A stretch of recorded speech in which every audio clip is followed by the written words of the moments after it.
L'intitulé de cette série est le suivant: présenter des mécanismes expliquant les fluctuations économiques. Il faut d'abord analyser les mots indiquant le travail à faire. Ici, c'est présenter, autrement dit mettre en évidence. Puis 1. Cela veut dire qu'il faut sélectionner un seul déterminant et non tous les énumérer. Et enfin, les mécanismes.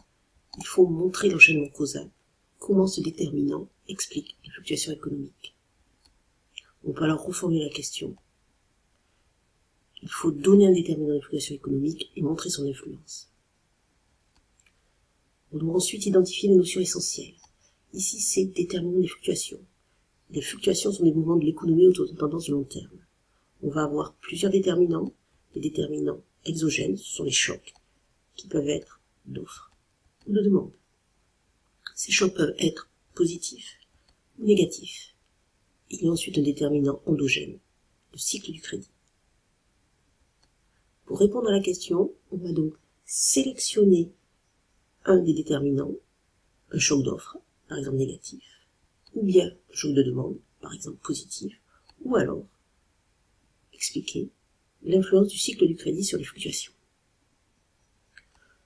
Première possibilité, prendre un choc d'offre négatif. Par exemple, un événement climatique, une catastrophe naturelle, un choc de matières premières, comme l'épuisement des ressources naturelles, par exemple le pétrole, ou bien un choc démographique, une guerre qui entraîne une augmentation du nombre de morts. Dans tous les cas, un choc d'offre négatif va affecter la relation entre la production et le prix. Comment joue-t-il? Avec ce choc d'offre négatif, il y a une augmentation des coûts de production. Cela donc réduit la quantité que les producteurs sont disposés à offrir à un prix. Il y a donc un déplacement vers la gauche de la courbe d'offre.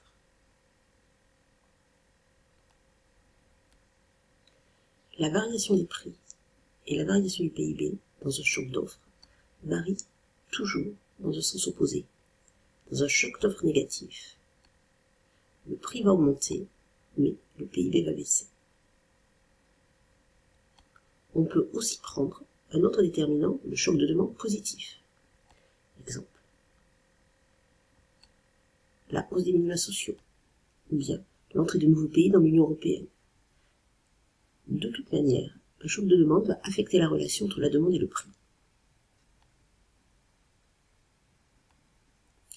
Ainsi, comment va être réalisé ce choc de demande positif?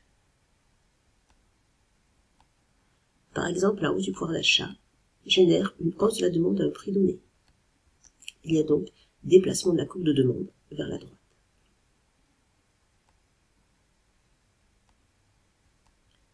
Pour un choc de demande, la variation des prix et la variation de la demande vont dans le même sens. Ainsi, dans un choc de demande positif, le prix augmente, mais la demande aussi augmente.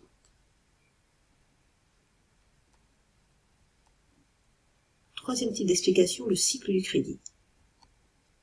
C'est une explication endogène. Les déterminants sont propres au système, c'est-à-dire que la croissance va générer la crise. D'abord, l'expansion.